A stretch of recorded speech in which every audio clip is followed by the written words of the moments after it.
The next day at school, I told Savannah I had eaten some really bad Halloween candy and gotten sick, which is why I went home early from her party, and she believed me. There was actually a stomach bug going around, so it was a good lie. I also told her that I had a crush on someone else that wasn't Julian, so she would leave me alone about that and hopefully spread the word to Julian that I wasn't interested. She, of course, wanted to know who I had a crush on, and I told her it was a secret. August was absent the day after Halloween, and when he came back, I could tell something was up with him. He was acting so weird at lunch. He barely said a word and kept looking down at his food when I talked to him, like he wouldn't look me in the eye. Finally, I was like, Augie, is everything okay? Are you mad at me or something? No, he said. Sorry you weren't feeling well on Halloween. I kept looking for Boba Fett in the hallways. Yeah, I was sick. Did you have that stomach bug? Yeah, I guess. He opened a book and started to read, which was kind of rude. I'm so excited about the Egyptian Museum project, I said. Aren't you? He shook his head, his mouth full of food.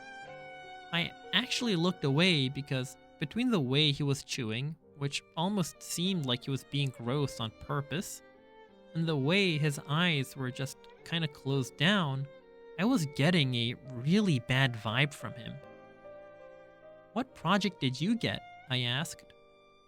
He shrugged, pulled out a little scrap of paper from his jeans pocket, and flicked it across the table to me. Everyone in the grade got assigned an Egyptian artifact to work on for Egyptian Museum Day, which was in December. The teachers wrote all the assignments down on tiny scraps of paper, which they put into a fishbowl, and then all us kids in the grade took turns picking the papers out of the fishbowl in assembly.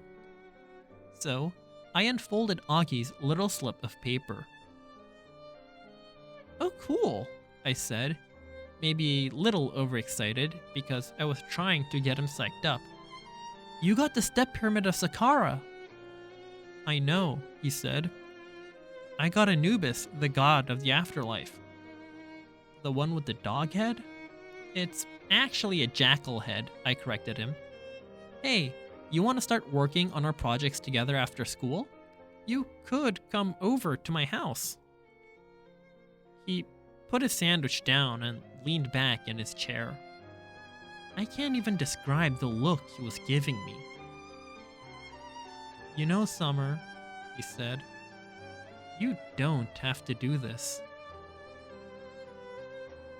What are you talking about? You don't have to be friends with me. I know Mr. Tushman talked to you. I have no idea what you're talking about. You don't have to pretend is all I'm saying.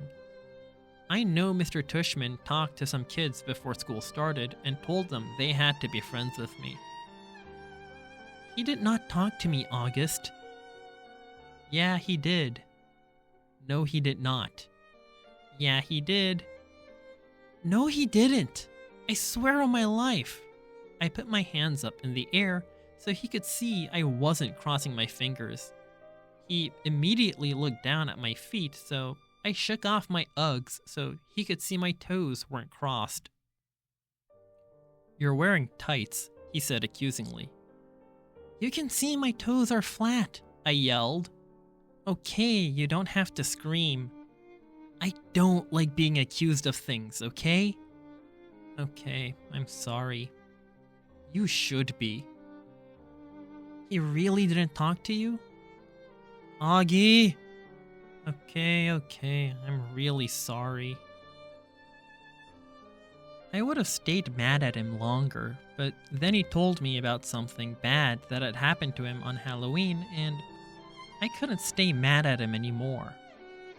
Basically, he heard Jack bad-mouthing him and saying really horrible things behind his back. It kind of explained his attitude, and now I knew why he'd been out sick. "Promise you won't tell anyone," he said. "I won't," I nodded. "Promise you won't ever be mean like that to me again?" "Promise," he said, and we pinky swore.